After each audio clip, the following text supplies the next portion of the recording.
Hello मेरे प्यारे बच्चे जी, कैसे हैं आप। उम्मीद करते हैं कि आप लोग ठीक ठाक होंगे। और आज के इस क्लास में हम आपको बहुपद लेकर आ गए हैं, जिसमें वास्तविक संख्या की पूरी सीरीज मैंने ख़त्म किया। और आज की ये क्लास जो होगा ये जीरो लेवल से आपका एडवांस लेवल तक ले जाएगा। मतलब कि बहुपद का बेसिक क्लासेस, फाउंडेशन क्लास होने वाला है, जो आपको हर स्टूडेंट को देखना चाहिए। उम्मीद करिए कि आज की क्लास देखने के बाद आप ये नहीं भूलेंगे कि रैखिक बहुपद क्या होता है, बहुपद क्या होता है, बहुपद का व्यापक रूप क्या होता है, एक घातीय बहुपद क्या होता है, द्विघातीय बहुपद क्या होता है, त्रिघातीय बहुपद क्या होता है, शून्य बहुपद क्या होता है, अचर बहुपद क्या होता है, सब के व्यापक रूप और डिटेल्स फार्मूला के बारे में बात करेंगे। अच्छी तरह से डिफाइन करेंगे, उदाहरण को समझेंगे। बच्चे उदाहरण को नहीं समझ पाते, उस उदाहरण को हम लोग समझेंगे। मतलब आज की क्लास वे हम समझाने वाले हैं जो अदर टीचर आपको नहीं समझा पाते हैं। ठीक है, तो बने रहिए और उम्मीद है कि पूरी वीडियो को आप वॉच कीजिए और आज के बाद ये ना कहना पड़ जाए कि बहुपद का हमको बेसिक नहीं आता है। ठीक है, यदि आपका बेसिक नेट एंड क्लीन होता है, क्लियर होता है, तो एक्सरसाइज के तो वैसे भी धुआं फाड़ ही देंगे। ठीक है, तो आइए चालू करते हैं। चालू करने के साथ साथ क्या होता है कि हम आपको बता दें कि थोड़ी आपको गौर से देखनी पड़ेगी, क्योंकि हर एक बात को मैंने बोर्ड पे डील कर दिया है। डील करने का मतलब ये है कि मैंने बता दिया है, समझा दिया है कि ये चीज़ होता है, मतलब होता है। आइए देखिए, ये हम आपको बता दें सबसे छोटा बात, बहुपद होते हैं वो बीज गणित का एक छोटा सा अंश है। ठीक है, और बीज गणित एक बहुत बड़े चैप्टर होते हैं, एक तरह से मान लीजिए कि मैथ का ब्रांच हो गया, कौन, अलजेब्रा। ठीक है, और बहुपद के पॉलिनोमियल कहते हैं। ये बीज गणित का चैप्टर नंबर फर्स्ट होता है, लेकिन क्लास 10वीं के बुक के हिसाब से, गणित के हिसाब से चैप्टर नंबर कितने हो गए, सेकेंड हो गए। ठीक है, आगे देखते हैं। जिस पद का व्यापक रूप, जिस टर्म का जनरल फॉर्म व्यापक रूप, यदि a0 plus a1 x1 plus में a2 x2 प्लस में a3 इसके बेस में 3 होगा, x के पावर में 3 होगा, plus a4 x power 4 a5 x power dot dot dot.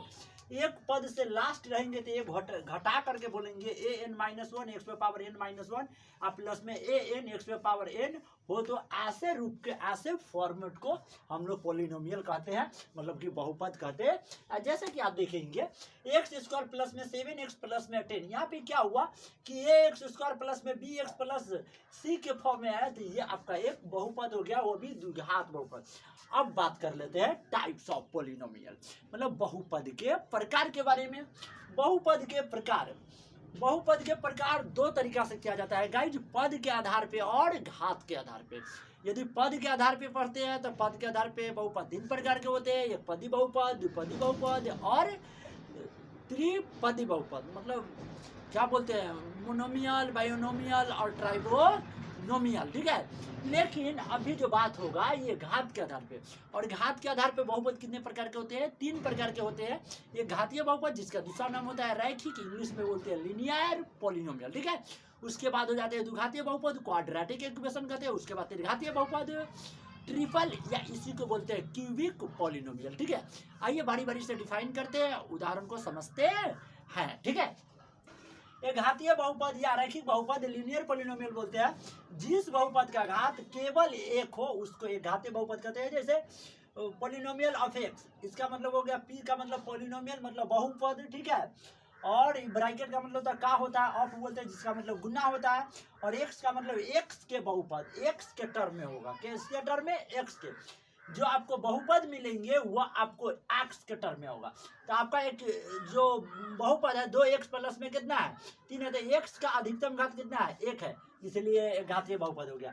यहाँ पर एक्स का अधिकतम, आपको गिनती वाली संख्या का घात नहीं देखना है, केवल और केवल घात देखना है आपको ABCD वालों का। ठीक है, मतलब कि चर संख्या का आपको घात देखना है, अचर संख्या के घात मेरे प्यारे बच्चे नहीं देखना है। ठीक है, चलिए उसके बाद 4x प्लस में 5, तो x के घात कितना है 1, 3x माइनस 7, x के घात कितना है 1, y प्लस 3/8, y के घात कितना है 1 √2, z1 प्लस में 9, तो z के घात कितना है 1, उसी प्रकार निकाल लीजिएगा। आइए द्विघात, या इसी को द्विघातीय बहुपद कहा जाता है, क्वाड्रेटिक पॉलिनोमियल। जिस बहुपद का घात 2 होगा वह आपका द्विघातीय बहुपद कहलाता है, जिसका घात केवल और केवल 2 होगा।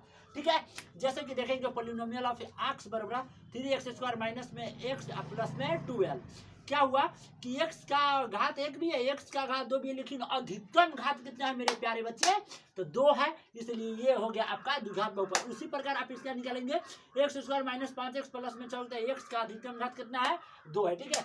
आइए बात करते हैं त्रिघातीय बहुपद पे, ठीक है। त्रिघातीय बहुपद क्यूबिक पॉलिनोमियल या ट्रिपल पॉलिनोमियल, इसमें क्या होगा कि अधिकतम घात 3 होना चाहिए, ठीक है। जैसे कि पॉलिनोमियल ऑफ x बराबर ax क्यूब प्लस में 5x स्क्वायर प्लस में 3x माइनस में 9, यहाँ पर x का घात 2 भी है, x का घात 1 भी है, x की घात 3 भी है, लेकिन सबसे ज्यादा घात कौन है मेरे बच्चे जी, तो x पावर 3 है, ठीक है। तो ये आपका ट्रिपल पॉलिनोमियल हो गया, ठीक है। हाँ, उसके बाद p ऑफ x बराबर एक्स क्यूब माइनस में कितना 5, x का अधिकतम घात कितने हो गए मेरे प्यारे बच्चे 3, इसलिए हो गए क्यूबिक, क्यूबिक का मतलब क्यूब। सेम उदाहरण y पे पावर 3 प्लस में 2, y आपका चर संख्या, इसका अधिकतम घात कितना हो गया 3 हो गया, ठीक है। उसी के साथ आगे बात करें मेरे प्यारे बच्चे जी, अब कुछ नोट है जो आपके ऑब्जेक्टिव में पूछे जाते हैं, ठीक है। रैखिक या घातीय बहुपद का व्यापक रूप याद रखिएगा, ax प्लस में bx का अधिकतम घात 1 होगा। द्विघातीय बहुपद का व्यापक रूप ax स्क्वायर प्लस में bx प्लस में c x का अधिकतम घात 2 होगा। त्रिघातीय बहुपद का व्यापक रूप ax क्यूब प्लस में bx स्क्वायर प्लस में c x प्लस में d x का अधिकतम घात 3 होगा। याद रखिएगा ए बी कोई वास्तविक संख्या होगा, कोई रियल नंबर होगा, ए बी सी कोई वास्तविक संख्या होगा, परिमेय संख्या हो सकता है, परिमेय संख्या हो सकता है, ठीक है। या A B C D I में टोटल वास्तविक, याद रखिएगा एक के जगह यहाँ पे कभी 0 नहीं होगा, यदि एक के जगह 0 लिखा भी मैंने है, जहाँ एक के जगह 0 नहीं होगा, ठीक है, तो एक जगह 0 रखिएगा तो 0 में x से गुना करिएगा तो मेरे प्यारे बच्चे 0 हो जाएंगे, ठीक है। तो इसका व्यापक रूप खराब हो जाएंगे, एक जगह 0 रखिएगा तो x स्क्वायर, तो x स्क्वायर होने के कारण ही आपको द्विघातीय बहुपद कहलाते हैं, वरना तो इसका नाम ही चेंज होगा, bx प्लस c हो जाएगा रैखिक बहुपद। इसलिए जिसका घात ज्यादा होगा उसके बगल में a है, यहाँ पर कभी भी 0 नहीं होना चाहिए, a is equal to not 0, मतलब a बराबर 0 नहीं होगा। उसके बाद आते हैं शून्य बहुपद का, जिस बहुपद का टोटल टर्म में क्या हो जाए 0 हो जाए, इसको बोलते हैं जीरो पॉलिनोमियल। जैसे कि polynomial of x is equal to 0 हो गया तो उसको हम लोग शून्य बहुपद कहते हैं, और इसका घात बताया नहीं जा सकता, याद रखिएगा, शून्य बहुपद का घात कभी बताया नहीं जाता। उसके बाद बात करते हैं अचर बहुपद। अचर बहुपद कहने का मतलब कांस्टेंट पॉलिनोमियल क्या होता है, तो जिसका सभी पद अचर होता है। अचर मतलब समझते हैं 1 2 3 4 5 6 7 8, जिसमें ABCD का लेटर शामिल ना हो। और ABCD में भी कुछ फर्क है क्या, कि x y अधिकतर चर संख्या होते हैं, बाकी छोटा a छोटा b छोटा c बड़ा a बड़ा b, ये सब सिचुएशन के हिसाब से अचर राशि मान लिया जाता है, ठीक है। आइए अचर बहुपद का व्यापक रूप याद रखिएगा, पॉलिनोमियल ऑफ x बराबर c का मतलब कांस्टेंट हुआ, कांस्टेंट कहने का मतलब अचर संख्या, नॉन वेरिएबल नंबर जिसका मान कभी बदलता न हो, जहाँ पर c एक अचर संख्या हो। जैसे कि पॉलिनोमियल ऑफ x बराबर 4, 4 का मान कभी बदलेगा नहीं, ये एक अचर है, 4 एक अचर राशि है, अचर होने के कारण ये अचर बहुपद बनेगा, ठीक है। पॉलिनोमियल ऑफ x बराबर 5 हो गया, पॉलिनोमियल ऑफ y बराबर 9 हो गया, पॉलिनोमियल ऑफ z बराबर 10 हो गया। मेरे प्यारे बच्चे जी, आप लोग से मुझे कुछ सपोर्ट चाहिए, ये सपोर्ट चाहिए कि आप लोग को जितने तरीके से मैं इस वीडियो को प्रोवाइड करता हूँ, आप लोग को देता हूँ, बहुत मेहनत करके पहले कंटेंट तैयार करना पड़ता है, उसके बाद बोर्ड पे राइट करना पड़ता है, उसके बाद वीडियो को शूट करना पड़ता है, तो हम आपके लिए मेहनत करते हैं। तो मेरे प्यारे बच्चे, आपको भी फर्ज बनता है कि शेयर कर दें, सब्सक्राइब कर दें, ठीक है। शेयर कैसे करिएगा मेरे प्यारे बच्चे, अपने जितने भी दोस्त होंगे, छोटे भाई बहन होंगे, उनके पास आप शेयर कर दीजिएगा, ताकि ये वीडियो फ्री के वीडियो यूट्यूब पर उनको देख करके, फेसबुक पर फ्री के वीडियो देख करके, इंस्टाग्राम पर फ्री के वीडियो देख करके उनको पढ़ाई में मदद मिल सके। कम से कम हम लोग इंसानियत होने के तौर पे ये भी नहीं कर सकते हैं तो क्या करेंगे। और शेयर करने में, सब्सक्राइब करने में, लाइक करने में आपको किसी प्रकार का इन्वेस्टमेंट नहीं हो रहा है, पैसा खर्च नहीं हो रहा है, तो डरिए नहीं। आप है तो हम हैं, आप है तो हम है। बाकी for the rest all the best, see you again meet your next class. Thank you very much, love you मेरे प्यारे बच्चे, लव यू।